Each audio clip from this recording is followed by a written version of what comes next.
1.5 வயது பெண் குழந்தையை கடத்திய மூதாட்டியை 2 மணி நேரத்தில் போலீசார் கைது செய்துள்ளனர்.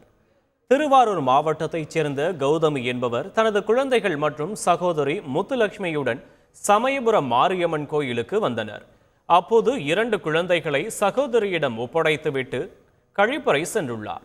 இந்த நிலையில் முத்துலட்சுமி அருகில் குழந்தைகள் விளையாடிக் கொண்டிருந்த நிலையில் 1.5 வயது பெண் குழந்தை திடீரென காணாமல் போனதால் அதிர்ச்சியடைந்தார்.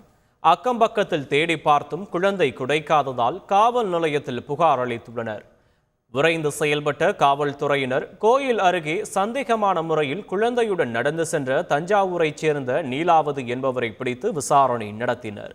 அப்போது அவர் குழந்தையை கடத்தியது தெரிய வந்தது. பின்னர் குழந்தையை மீட்ட போலீசார் நீலாவதியை கைது செய்து சிறையில் அடைத்தனர்.